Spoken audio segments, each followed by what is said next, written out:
واجب الاحترام سامعین کرام، آج لاہور میں الحمراء میں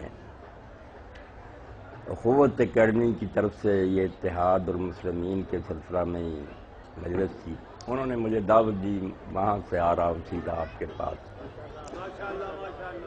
اس عمر میں اور اتنا لمبا سفر کرنے کے بعد اور وہاں دوستوں سے ملنے کے بعد مجھ میں ہمت اور طاقت تو نہیں تھی کہ میں آپ کے سامنے حاضر ہوتا، مگر میرے ذہن میں یہ بات آئی اور اس وجہ سے میں یہاں حاضری کے لیے مجبور ہو گیا کہ یہ عرض پاک و ہند کے ایک مشہور بزرگ ہوئے ہیں مولانا حضرت موہانی رحمۃ اللہ علیہ. برطانوی حکومت نے انہیں جیل میں بھیج دیا، چکی پیستے تھے، نعت گوئی بھی کرتے تھے، شاعر تھے بڑے. تو انہوں نے بڑی پیاری بات کہی، یہ کہہ کر حق جتا دوں گا محمد کی شفاعت پر کہ آقا تیری خاطر میں نے چکی جیل میں پیسی. تو اس عمر میں صرف اس لیے کہ میں بھی اس بابرکت محفل میں شریک ہو جاؤں اور جشن ولادت مصطفیٰ صلی اللہ علیہ وسلم کا مبارک موقع جو ہے اس میں میری بھی حاضری ہو جائے، اس لیے آ گیا میں کہ قیامت کے دن یہ کہنے میں حق بجانوں اللہ تعالیٰ سے، میں بروں سے لاکھ برا سہی مگر ان سے ہے میرا واسطہ، میری لاج رکھنا میرے خدا یہ تیرے حبیب کی بات ہے. اللہ کے رسول کی شفاعت ہمیں نصیب ہو جائے تو اس سے بڑھ کر میری اور آپ کی خوش قسمتی کیا ہوگی. اس لیے یہ دعوت ہے، رد نہیں کر سکا، ورنہ میں جتنا چور تھا سفر سے آنے کے قابل نہیں تھا. تو یہ اتحاد کی محفل جس میں نے اشتہار میں پڑھا کہ مولانا یوسف انور صاحب بھی آ رہے ہیں اہل حدیث کی طرف سے، مجھے بھی بلایا گیا، مولانا جاوید اکبر ساکی صاحب کو بھی بلایا گیا، آپ بھی شیعہ دوست جمع ہیں. اس تقریب کے بارے میں پڑھ سن کر میرے ذہن میں اپنا زمانہ طالب علمی کا ایک واقعہ تازہ ہو گیا. میں جب ہائی اسکول میں پڑھتا تھا، یک جمرہ ہائی اسکول میں پڑھتا تھا میں، تو کمپنی باغ میں قادیانیوں کے خلاف ختم نبوت کی طرف سے ایک جلسہ ہوا. تو کسی نے یہ سوال بھیجا کہ آپ میں بھی کئی گروہ ہیں، شیعہ ہیں، بریلوی ہیں، دیوبندی ہیں، اہل حدیث ہیں، آپ جو مل جل کر رہ رہے اور گزارا کر لیتے ہیں، اگر قادیانی بھی اسی طرح سمجھ لیے جائیں تو کیا حرج ہے. تو قاضی احسان احمد سجا آبادی رحمۃ اللہ علیہ نے ایک بڑی پیاری بات کہی، وہ اتحاد کے لیے آپ سب کو بھی ذہن میں بٹھانی چاہیے اور قادیانیوں کا مسئلہ بھی حل ہو جاتا. مولانا نے فرمایا یار ایک باپ کے بیٹے اگر آپس میں جھگڑیں کہ میں زیادہ خدمت کرتا ہوں، میں زیادہ خدمت کرتا ہوں، تو یہ کوئی بڑی بات نہیں، باپ تو ان کا ایک ہی ہے نا. ہم جو اللہ کے رسول علیہ السلام کو ماننے والے میں آپس میں یہ مسابقت کریں، ایک دوسرے سے آگے نکلنے کی کوشش کریں. شیعہ کہ ہم زیادہ احترام کرتے ہیں، بریلوی کہ ہم مقام رسالت کے محافظ ہیں، دیوبندی کہ ہم سرکار کے غلام ہیں، تو کتنی اچھی بات ہے. مگر جب کوئی عورت خامدی الگ کر لے، کوئی بچے دوسرے ہو جائیں، پھر وہ پہلوں کے ساتھ کوئی تعلق نہیں ہوتا رہتا. تو قادیانی احباب جو ان کا معاملہ یہ ہے کہ انہوں نے ایک نیا نبی مان لیا، وہ اس کی امت ہو گئے. ہم اتنے اختلافات اور جھگڑوں کے باوجود ماشاءاللہ ایک ذات پاک کو اپنا مقتدر پیشہ مانتے ہیں. حضرت محمد مصطفیٰ صلی اللہ علیہ وسلم ہماری روح اور جان ہے، رمز قرآن روح ایمان جان دی، ہست حب رحمت للعالمین. سارے دین کا خلاصہ، قرآن کا نچوڑ، ایمان کی جان پوچھیں تو ایک ہی لفظ ہے نا کہ رحمت للعالمین صلی اللہ علیہ وآلہ وسلم سے سب سے بڑھ کر محبت کی جائے. دین کا خلاصہ یہی ہے. جس شخص کا سینہ اللہ کے رسول علیہ السلام کی محبت سے خالی ہے، ارشاد رسالت مآب علیہ السلام ہے لا یؤمن احدکم حتی اکون احب الیہ من والدی وولدی والناس اجمعین. کوئی شخص مومن نہیں ہو سکتا جب تک وہ اپنے والد سے، اپنے اولاد سے، سارے جہان کے لوگوں سے بڑھ کر مجھ سے محبت نہ کرے. تو ایمان کی کسوٹی، ایمان کا معیار، ایمان کی دلیل اور حجت محمد عربی صلی اللہ علیہ وسلم سے محبت. اس لیے آپ اتنے اختلافات کے باوجود ایک ہیں، ایک رہنا چاہیے. کوئی بات نہیں، اللہ کے رسول کی بات سمجھنے میں فرق ہو سکتا ہے. ایک کہتا مجھے اس آیت سے یہ سمجھ آتی ہے، دوسرا کہتا یہ آتی ہے. دونوں کوشش تو یہی کر رہے ہیں نا کہ آقا کا فرمان کیا ہے، جو سمجھتے ہیں اس پر عمل کرنے کی کوشش کرتے ہیں۔ جس کو سمجھ میں آیا کہ قرآن مجید سے پتہ چلتا پاؤں دھوئے جائیں، وہ بیچارہ خام خواہ یہ تکلیف نہیں کرتا، اس کو سمجھ یہی آتی ہے کہ قرآن دھونے کا کہتا۔ آپ لوگوں کو اگر سمجھ آتی ہے کہ پاؤں کے مسح کا کہتا ہے، آپ بھی قرآن سے لیتے ہیں، آپ کے پاس بھی نیک لوگوں کی دلیلیں، ان کی پاس بھی دلیلیں، حوصلے بڑے کریں، دل کھلے کریں، اللہ کے رسول علیہ السلام کی امت ہونے کے لحاظ سے ایک ہو کر رہیں۔ اب وقت نہیں ہے کہ ہم آپس کے جھگڑے جو ہیں ان میں پڑھ کر دشمنوں کو موقع دیں کہ وہ ہمیں تباہ و برباد کر دیں۔ ایک ہو جائیں، ایک ہوں مسلم حرم کی پاسبانی کے لیے، نیل کے ساحل سے لے کر تاب خاک کاش۔ اب شیعت اور سنیت کا وقت نہیں ہے، آپ اکٹھے ہوں۔ حضرت امام علی رضا علیہ السلام زمانہ تھا بنو عباس کا، ظالم حکمران تھے، غیر شرعی حکومت تھی، مگر امام علیہ السلام سے پوچھا گیا کہ اگر دشمن غیر مسلمانوں کے علاقے پر حملہ کر دیں تو کیا ہم ان حکمرانوں کی خاطر جہاد کریں، دشمنوں سے لڑیں؟ امام نے فرمایا نہیں، ان حکمرانوں کی خاطر جنگ نہیں کرنا، بیضۃ الاسلام کا دفاع کرنا کہ اسلام کا ملک بچ جائے، کیونکہ فإن فی دروس الاسلام دروس دین محمد۔ اگر اسلام کا نام مٹ گیا تو شیعت کہاں رہے گی؟ شیعت سنیت کو روتے ہو، پھر رہے ہیں خزاں کے ہر کارے، چمن بچاؤ کہ آشیاں کا وقت نہیں۔ اب گھونسلوں کی باتیں کرنے کی نہیں گنجائش کہ اہل حدیث بچ جائیں، دیوبندی اسلام بچاؤ، پھر بے شک تم شیعہ رہو دوسرے سنیے۔ اللہ کے رسول علیہ السلام کو ماننے والے آپ کروڑوں کی تعداد میں دنیا میں، عرب سے بھی زیادہ۔ کس چیز نے آپ کو اکٹھا کر رکھا؟ درخت میں کتنی چیزیں ہیں، تنا ہے، پھر شاخیں ہیں، پھول ہیں، پھل ہیں، مگر اصل میں ایک جڑ ہے جس سے وہ سارے وابستہ جڑے۔ اسی طرح ہر کثرت جو ہے زندہ، ہر کثرت سے بندے وحدت ہے۔ جس کثرت کو بھی آپ دیکھیں گے کسی ایک شے سے جا کر جڑے گی، پھر وہ زندہ ہے، اگر اس سے وہ کٹ جائے تو اس کی موت ہو جائے گی، جڑ سے دوسرے حصے جدا ہو جائیں ان کی موت۔ اس طرح ہر کثرت جو ہے، ہم اولاد آدم ایک شخصیت ہے جس پر اکٹھے ہو جاتے ہیں کہ آدم علیہ السلام کی اولاد ہے، سارے انسان اس چیز میں شریک ہیں۔ اسی طرح رسول کریم علیہ السلام کی ذات اقدس پر ہمارا اجتماع، آپ کی ذات کو اپنا نبی اور رسول تسلیم کرنا، اس نے امت کو ایک کر رکھا۔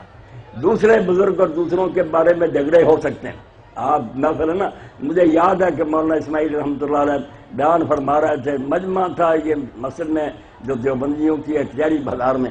اب کچھ لوگوں نے کہا کہ مولانا آپ شیعہ ہیں، علی علیہ السلام نے جو حضور کی تعریف کی، انہوں نے کہا یار علی کو پھر دیکھیں گے، آج دن ہے محمد مصطفیٰ صلی اللہ علیہ وسلم۔ اس لیے آپ نا موقع دیکھا کریں کہ جس دن بات رسالت مآب علیہ السلام کی ہو، زیادہ وقت اس دن آپ کو دیں۔ جس دن امیر المومنین کا موقع ہے، بسم اللہ، آپ ان کا بھی تذکرہ کریں، وہ بھی رسول اللہ صلی اللہ علیہ وسلم کے ساتھ ہی ہیں، الگ نہیں ہیں، مگر رسول کریم علیہ السلام دین کی جڑ اور بنیاد۔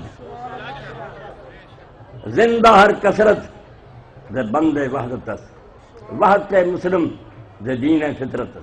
مسلمان ایک ہے تو دین کی بنیاد پر ہے کہ ہم اللہ کے رسول علیہ السلام کو مانتے ہیں۔ اور دین فطرت ہم نے کہاں سے سیکھا؟ دین فطرت از نبی موختم، دین محمد رسول اللہ صلی اللہ علیہ وسلم سے ہم نے سیکھا ہے۔ ڈر رہے حق مشعلے افروختم، حق کی راہ میں ہم نے مشعلے جلا دی ہیں، حق کا جھنڈا اٹھایا ہے تو نبی علیہ الصلوۃ والسلام کی برکت سے۔ اور یقین جانے رسول اللہ کا دامن ہاتھ میں آنا، اس سے بڑی کوئی دولت اس دنیا میں نہیں ہے۔ میں دیکھتا ہوں کہ جس نے بھی یہ بات کہی ہے، نہ تنہا من بنا گلے اور غزل سرائے مبس، کہ میں ہی اکیلا اس محبوب کی تعریفیں نہیں کر سکتا، کہ اکیلا ہی میں مدعا نہیں ہوں، کیا طرف اندریب ہزاراں، چاروں طرف بے شمار بلبلیں چہرا رہی ہیں، دیوبندی اپنی جگہ جلسے کر رہے ہیں، شیعہ حضرات اپنی جگہ۔ کتنی خوشی کی بات ہے کہ سارے اللہ کے حبیب سرور کائنات محمد رسول اللہ کی یادیں منا رہے ہیں اپنے اپنے رنگ میں۔ یہ خوشی کی بات ہے، جلنے کی بات نہیں، نہ فساد ڈالنے کی بات ہے۔ جب میں دیکھتا ہوں کہ بریلویوں کے پیشوا ہمارے ملک میں ہوئے، بڑے عالم ہوئے ہیں، اختلاف الگ بات ہے، مولانا احمد رضا خان بریلوی رحمۃ اللہ علیہ میں انہیں کہتا ہوں، تو وہ کہتے ہیں رسول کریم علیہ السلام کی مدح و ثنا میں، تیرے نام پر کروں جہاں فدا، نہ یہ جہاں فقط دو جہاں فدا، نہیں اس سے بھی میرا جی برا، کروں کیا کروڑوں جہان ہے، کروڑوں جہان ہوتے حضور کی ذات پر قربان کر دیتے۔ اسی طرح میں بانی دیوبند مولانا محمد قاسم نانوتوی رحمۃ اللہ علیہ کو دیکھتا ہوں، کہتے ہیں الہی کس سے بیاں ہو سکے ثنا اس کی کہ جس پہ ایسا تیری ذات خاص کا ہے اختیار، جو تو اسے نہ بناتا تو سارے عالم کو نصیب ہوتی نہ دولت وجود کی زنہار، دنیا پیدا ہی نہ ہوتی اگر محمد رسول اللہ خدا کے پیش نظر نہ ہوتے، اللہ کے رسول کو پیدا کرنا تھا تو یہ دنیا بنائی، نگاہ عشق و مستی میں وہی اول وہی آخر، وہی قرآن وہی فرقان وہی یاسین و طہا۔ سارا قرآن مجید کیا ہے؟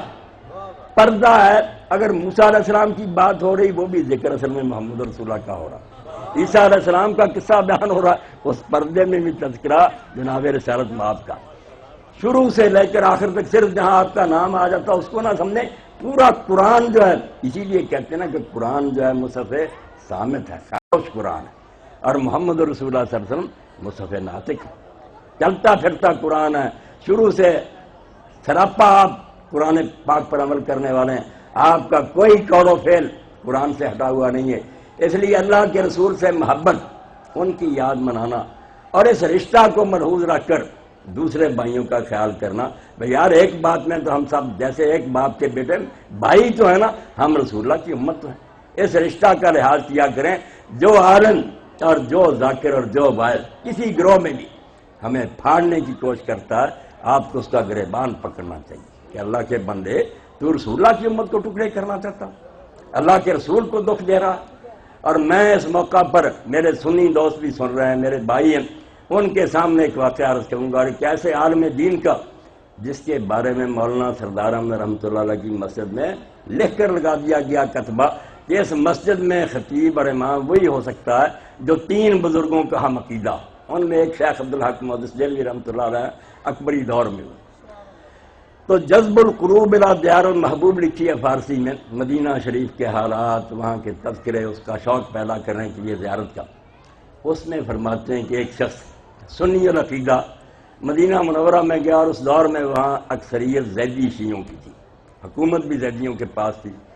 تو اس عالم نے، اس سنی نے یہ سوچا کہ میں کسی فاطمی کی مدد کروں گا، سیدہ فاطمہ الزہرا کا کوئی بچہ ہوگا سید، اس کی خدمت کروں گا۔ مدینہ شریف کے بازار میں اسے نظر آیا ایک آدمی، اس نے پوچھا کہ آپ کون ہیں؟ انہوں نے کہا میں سید ہوں۔ عقیدہ آپ کا کیا؟ انہوں نے کہا میں تو زیدی شیعہ ہوں۔ تو اس نے مدد نہیں کی۔ اب شیخ عبدالحق محدث دہلوی جیسا سنی العقیدہ عالم لکھتا ہے کہ خام میں وہ آدمی دیکھتا ہے کہ میدان محشر برپا ہے، صراط پل صراط ہے، وہاں رسول اللہ ایک طرف کھڑے ہیں، حضرت فاطمہ رضی اللہ تعالیٰ عنہ کھڑی ہیں، ادھر حضرت ابوبکر حضرت عمر رضی اللہ عنہ کھڑے ہیں۔ یہ شخص گزرنے کی کوشش کرتا ہے، سیدہ فاطمہ الزہرا نے اس کو روک دیا کہ یہ پل صراط پار نہیں کر سکتی۔ اللہ کے رسول علیہ السلام نے پوچھا کہ بھائی کیا بات ہے، کیوں بیٹی اس کو روک لے؟ فرمایا اس نے میرے بچے کی مدد نہیں۔ اس سے پوچھا کہ تو نے کیوں نہیں مدد کی؟ اس نے کہا حضور میں کرنا چاہتا تھا، وہ شیعہ تھا۔ تو آپ نے پوچھا کہ کیوں؟ ابو بکر عمر ہے، اگر فاطمہ کا کوئی بچہ تمہیں برا کہے تو واقعی تم یہ چاہتے ہو کہ وہ پل صراط پار کر جائے اور جنتی ہو جائے؟ انہوں نے کہا توبہ توبہ، فاطمہ کا بچہ ہمیں برا کہے ہم اس سے ناراض کیوں ہوں گے؟ فاطمہ کو ناراض ہم کر سکتے ہیں؟ اس لیے میں سنی عالم کی بات کر رہا ہوں کہ شیعہ کی مدد نہ کی، حضرت فاطمہ رضی اللہ تعالیٰ ناراض ہوئی۔ خود شیخین نے کہا کہ جو فاطمہ کا بیٹا ہمیں برا کہے گا ہم اس پر ناراضگی نہیں کر سکتے، ہماری نگاہ میں سیدہ کا بہت بڑا مقام ہے۔ اس لیے یہ باتیں جو ہے نا لڑائی اور جھگڑے کے کا کوئی فائدہ نہیں، آپس میں صلح اور اتحاد پیدا کرو۔ قرآن کی یہی دعوت ہے۔ اللہ کہتا ہے کہ لا تنازعوا، جھگڑو نہ، فتفشوا، بزدل ہو جاؤ گے، وتذهب ريحكم، اور تمہاری ہوا اکھڑ جائے گی، دنیا میں کوئی عزت اور آبرو نہیں رہے گی، باری باری سارے مارے جائیں گے۔ ایک ہو جائیں، اللہ کے رسول کے نام کو بلند کریں، قوت عشق سے ہر پست کو بالا کر دے، دہر میں اس میں محمد سے اجالا کر دے۔ اللہ کے رسول کا نام مشرق مغرب میں پھیلا دیں، شیعت سنیت کو چھوڑیں، سب حضور کے نام لیوا ہے، ایک دوسرے سے بڑھ کر ہے۔ جس کا سینہ چیریں گے وہ کہے گا یار تجھ سے زیادہ محبت میرے دل میں حضور کی ہے، بہت بابرکت جذبہ ہونا ہی چاہیے۔ اللہ کے رسول علیہ السلام کی محبت کا حال تو آپ جانتے ہیں، سارے شیعہ سنی اس واقعہ سے واقف ہیں کہ رسول کریم علیہ السلام کی مسجد نبوی میں ممبر نہیں تھا، پہلے کھجور کا ایک تنا تھا، خشک ہو گیا تھا، بے جان تھا۔ سید کائنات سب سے مثبت دست مبارک رکھتے تھے جب خطبہ جمعہ دیتے تھے۔ پھر ایک صحابیہ نے کہا کہ اللہ کے رسول میرا جو غلام ہے وہ نجار ہے، بڑھئی ہے، میں اگر کہے آپ کے لیے ممبر بنوا دوں تو 3 زینوں کا ممبر بنوایا گیا۔ نبی علیہ السلام پہلا خطبہ دینے کے لیے ممبر کی طرف چل پڑے۔ جب رسول کریم علیہ السلام اس کی طرف بڑھے اور اس ستون کو چھوڑ گئے، اب بھی ستون وہاں دفن ہے اسطوانہ حنانہ کے نام سے، تو وہ ستون خشک تنا رسول کریم علیہ السلام کی جدائی میں اتنا رویا کہ جیسے اونٹنی کا بچہ اپنی ماں سے بچھڑ جاتا روتا۔ ساری مسجد نے اس کے رونے کی آوازیں سنی کہ حضور کے ہاتھ سے میں محروم ہو گیا۔ اللہ کے رسول اترے، اس کو گود میں لیا، ہاتھ رکھا اور سسکیاں بھر بھر کر وہ چپ ہوا۔ اسی لیے علامہ اقبال کی کہا تم تو یار گوشت پوست کے انسان ہو، آدمی ہو، اب تبرلاشتمی پرسی کی چیز محمد عربی صلی اللہ علیہ وسلم کی محبت کا کیا پوچھتے ہو؟ خشک چوبے در فراق او گریس، خشک لکڑی ان کی جدائی میں روئی، تم انسان ہو کر آپ کے فراق میں نہیں روتے۔ اس لیے اللہ کے رسول کا مقام تو اتنا ہے کہ حدیث پاک میں آتا ہے جب آپ کو اللہ تعالیٰ نے اعلان نبوت کا حکم دیا تو نبی علیہ السلام فرماتے ہیں میں مکہ کے اس پتھر کو اب تک پہچانتا ہوں کہ جب میں وہاں سے گزرتا تھا تو وہ کہتا تھا السلام علیکہ یا رسول اللہ، پتھر کہتا تھا۔ اور ایک سفر میں رسول کریم علیہ السلام کو لوگوں نے اطلاع دی کہ اللہ کے رسول اس باغ میں ایک اونٹ وحشی ہو گیا، کسی کو قریب نہیں آنے دیتا، آپ نے فرمایا دروازہ کھول دو اور مجھے دے دو مہار۔ لوگوں نے کہا وہ وحشی ہے یا رسول اللہ تکلیف ہو جائے گا، آپ نے تھوڑا چھوڑو اس بات۔ جب دروازہ کھولا گیا تو اونٹ سر زمین کے ساتھ لگا کر جھکا کر آیا تعظیم کرتا ہوا، آپ نے بغل میں اس کا سر لیا، کانوں کو سہلایا اور نکیل اس کے ناک میں ڈال دی اور مالک کے حوالے کر دیا۔ تو لوگوں نے پوچھا اللہ کے رسول یہ جانور بھی آپ کو پہچانتے ہیں؟ فرمایا سوائے بگڑے ہوئے چند انسانوں اور جنوں کے زمین و آسمان کی ہر شے جانتی ہے کہ میں اللہ کا کائنات کی ہر شے اس بات سے واقف ہے کہ میں اللہ کا برگزیدہ ہوں، چنا ہوا ہوں، رسول ہوں۔ یہ چند بدبخت انسان اور جن ہیں جو میرا انکار کر رہے ہیں، ورنہ پوری کائنات میری رسالت سے آگاہ ہے اور ہر ذرہ ذرہ اس جہان کا گواہی دے رہا ہے کہ اشہد ان محمد رسول اللہ، محمد اللہ کے رسول ہیں صلی اللہ علیہ وآلہ وسلم۔ اس لیے نعرہ تکبیر، نعرہ رسالت، نعرہ حیدری۔ آپ دیکھ رہے ہیں کہ یہ نام جو ہم نے تقسیم کر لی ہے نا کہ کچھ لوگ اہل سنت کہلانے لگے، آپ شیعہ کہلانے لگے، یہ بھی خواہ مخواہ کی تفریق ہے، اس کی کوئی حقیقت اور بنیاد نہیں۔ ہر مسلمان شیعہ ہے اور ہر مسلمان اہل سنت ہے۔ جو اہل سنت نہیں ہے وہ مسلمان نہیں ہو سکتا۔ سنت کیا ہے؟ اللہ کے رسول علیہ السلام کا طریقہ۔ آپ میں سے کوئی ہے جو کہے کہ میں اللہ کے رسول کے طریقہ کو نہیں مانتا؟ بے اہل سنت کون ہے جو اللہ کے رسول کے طریقہ کو مانے؟ اور شیعہ کیا ہے؟ پیچھے چلنے والا۔ کیا ہوا ہماری بدبختی سے کہ امیر المومنین علیہ السلام کے زمانہ میں مسلمان آپس میں ٹکرا گئے، جنگ جمل ہوئی، صفین ہوئی، جنگ نہروان ہوئی۔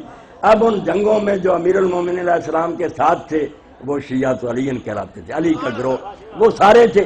یہ جو آج سنی ہے، خود شاہ عبدالعزیز رحمۃ اللہ نے آپ کے رد میں بڑی زبردست کتاب لکھی ہے تحفہ اثنا عشریہ، اس میں وہ کہتے ہیں یار شیعہ اولا تو ہم ہیں، پہلے شیعہ ہم ہیں جو کہتے تھے پہلے خلیفے بھی ٹھیک ہیں مگر اس دور میں حق حضرت امیر المومنین کا ہے اور حق ان کے ساتھ ہے۔ وہ اپنے آپ کو کہتے ہیں ہم مخلص شیعہ ہیں۔ دوسرے شیعہ تھے جو تفضیلی تھے، جو کہتے تھے کہ نہیں امیر المومنین پہلوں سے افضل ہیں، برتر ہیں، وہ بھی گروہ میں آپ کے شامل تھے۔ تیسرا گروہ آپ کا تھا جو کہتے تھے کہ پہلوں نے یار زیادتی کی، حق تو پہلے دن سے علی علیہ السلام کا تھا، یہ گروہ بھی موجود تھا، یہ چھپی بات نہیں۔ اور یہ غالی حضرات جو ہیں جو کہتے تھے کہ تو ہی خدا ہے، تو صرف پردہ رکھنا، یہ بھی موجود تھے۔ آپ کو ان سب سے نپٹنا پڑتا تھا۔ یہ سارے اس وقت شیعہ علی تھے۔ اب بعد میں کوئی اہل سنت کہلانے لگا، کوئی آپ شیعہ کہلانے لگے، ورنہ کوئی سچا مسلمان اس وقت ایسا نہیں تھا جو علی کا شیعہ نہ ہو۔ علی کا شیعہ ہوا بغیر وہ صحیح اسلام پر نہیں رہ سکتا۔ اس لیے سارے مسلمان اس وقت ایک ہی نام کے تھے کہ یہ حضرت علی کے پیرو ہیں، یہ ان کے ساتھی ہیں، ان کے شیعہ ہیں۔ بعد میں کوئی اہل سنت کہلایا تو آپ شیعہ کہلانے لگے، کوئی بات نہیں، نام سب پیارے پیارے ہیں، اچھے ہیں، خوشی کی بات ہے، مگر ہونا وہ چاہیے جو امام ابی عبداللہ جعفر صادق علیہ السلام فرماتے ہیں۔ سن لیں محفلیں، نعرے، یہ باتیں نہیں آل محمد کو خوش کر سکتی۔ امام فرماتے ہیں کونوا دعاۃ للناس بخیرکم بغیر السنتکم، لوگوں کو دین کی طرف بلاؤ تو زبانوں سے دعوت دینے کی ضرورت نہیں، نہ سیمینار چاہیے نہ تقریریں چاہیے، اپنے اچھے عملوں سے ان کو دعوت، اچھے عمل دکھاؤ تاکہ دوسرے گروہ خود ہی فیصلہ کرے کہ ہم سے یار ان کے پاس سودا اچھا ہے۔ یا اگر حال یہ ہو کہ آپ نام ان کا لیں اور ان کی وجہ سے آپ زندہ، یقین جانے غیر مسلم سب جانتے ہیں کہ اگر حسین علیہ السلام کی شہادت کا سہارا آپ کو نہ ملتا شیعت مر چکی ہوتی۔ یہ مسئلے نہیں زندہ رکھ سکتے تھے، یہ اختلاف بڑے بڑے فرقے پیدا ہوئے، مٹ گئے ان کے نام۔ آپ اسی لیے باقی ہیں کہ حضرت حسین علیہ السلام کا آپ تذکرہ کرتے ہیں، اس لیے شہادت امام حسین علیہ السلام باقی آپ کی حیات کا سامان ہے۔ مگر دیکھنا تو یہ چاہیے کہ آپ کو شمر کا خنجر تو یاد ہے کہ شمر نامراد نے امام علیہ السلام کو زخمی کیا، مگر حسین علیہ السلام کا سجدہ آپ بھول گئے۔ صحیح بات ہے، سوچیں کہ کتنے آپ میں سے جب اذان ہوتی ہے حی علی الصلاۃ حی علی الفلاح حی علی خیر العمل، آپ تو حی علی خیر العمل بھی کہتے ہیں کہ سب سے بہتر کام جو ہے اس کے لیے آ جائیں، آتے ہیں۔ سب سے بہتر کام کے لیے بلایا جاتا ہے، مسجد ویران ہے۔ اب حسین علیہ السلام کا نام لینے والے سوچیں ذرا اور اپنے گریبانوں میں جھانکیں کہ دوپہر کا وقت تھا، ابھی زیادہ وقت نہیں زور کی نماز کو ہوا تھا، دن ہی ڈلا تھا نا۔ اسی وقت آپ کے مؤذن نے ابو ثمامہ صاحب جی نے دیکھا کہ سورج تو آدھے آسمان سے گزر گیا، نظر اٹھائی، آپ نے فرمایا ابو ثمامہ کیا دیکھتے ہو؟ کہنے لگے امام علیہ السلام غروب کی شمس تو ہو گیا، سورج اپنی جگہ سے ٹل گیا، زور کا وقت شروع ہو گیا۔ تو آپ نے فرمایا اللہ تجھے سچے نمازیوں میں لکھے جو اس قیامت کے منظر میں بھی نماز کو یاد رکھتا ہے۔ اور اس وقت کہا کہ ان لوگوں سے کہو کہ ذرا رکنا ہے، نماز تو پڑھنے دیں۔ ظالموں میں یہ بھی موقع نہیں دیا، آپ نے دو آدمی اپنے سامنے جو 5-6 بچے تھے ان کو پیچھے کھڑا کیا، نماز شروع کی، اور جو سامنے کھڑے تھے حفاظت کے لیے ان میں سے ایک دوران نماز ہی شہید ہو گئے، ایک زخمی ہو کر بعد میں اجازت مانگی کہ امام علیہ السلام ہمیں اجازت دو کہ بجائے اب یہاں مرنے کے میں میدان جنگ میں شہید ہو جاؤں۔ اب ذکر ان کا کریں، نماز نہ پڑھیں، خدا کے لیے سوچیں۔ یہ پھر امام علیہ السلام کے ساتھ کوئی تعلق ہے؟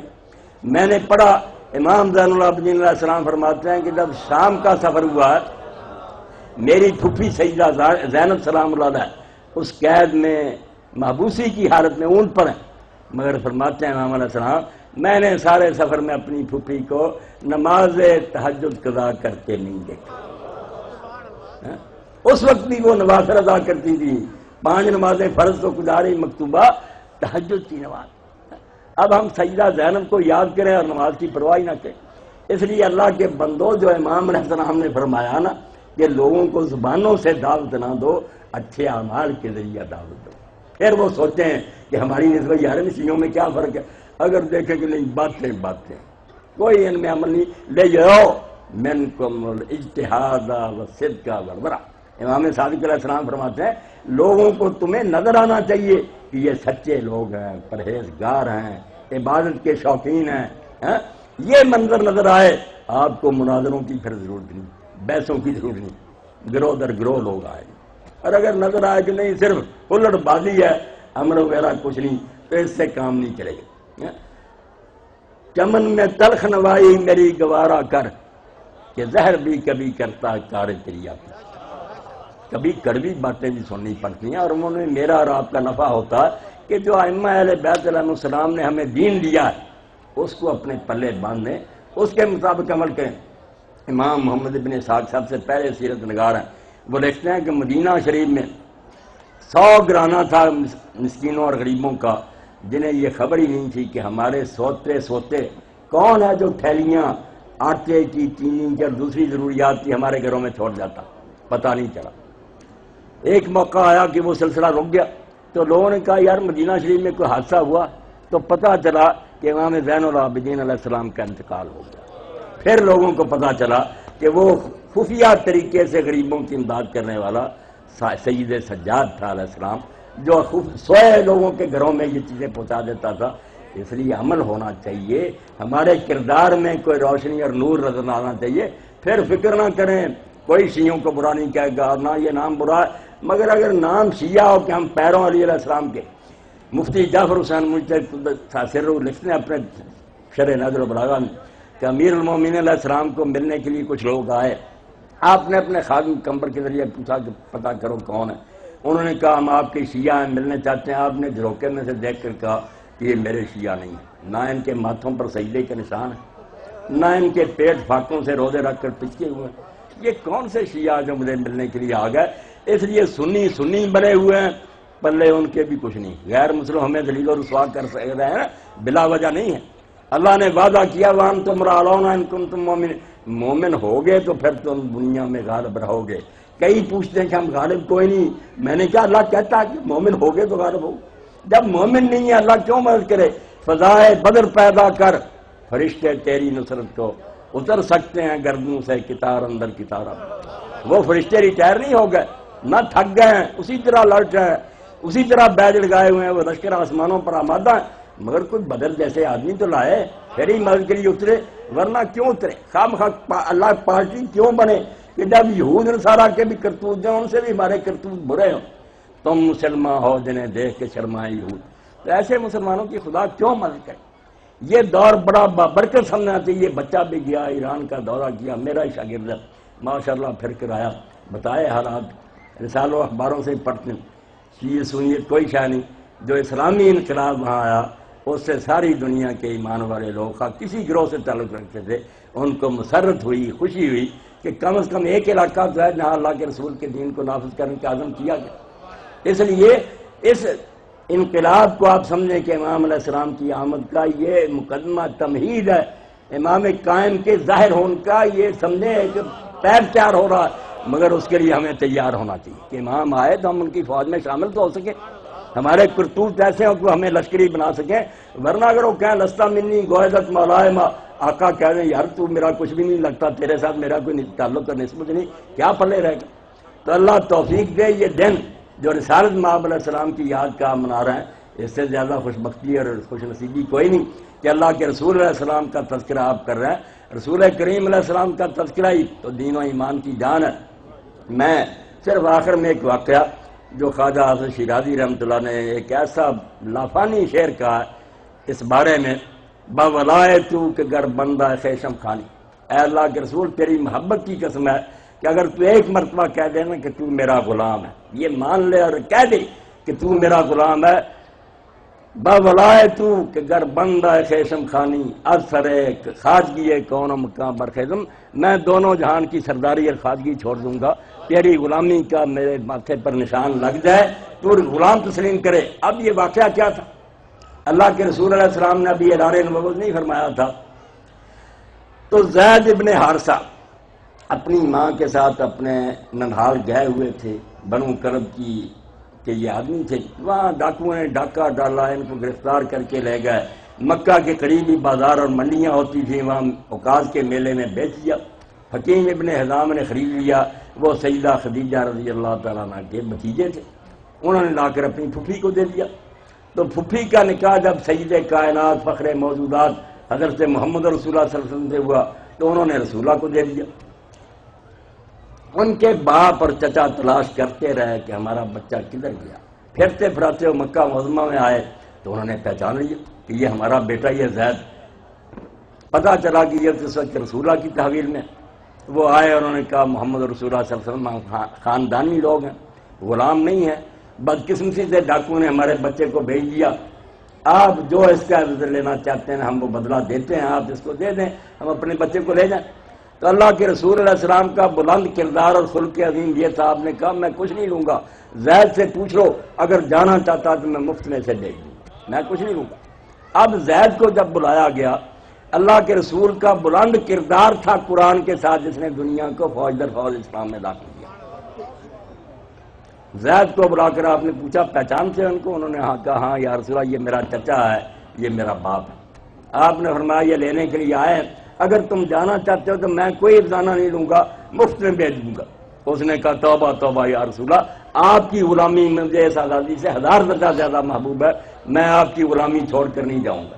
اب باپ اور چچا نے کہا زید تم عجیب آدمی ہو کہ ہمیں چھوڑ رہے ہو اور اس آدمی کے پاس رہنا چاہتے تو تمہارا کچھ نہیں لگتا. انہوں نے کہا جو میں نے اس میں دیکھا نا وہ آپ میں مجھے نظر نہیں آتا، اس لیے میں رسول اللہ کا دروازہ چھوڑ کر نہیں جاؤں گا.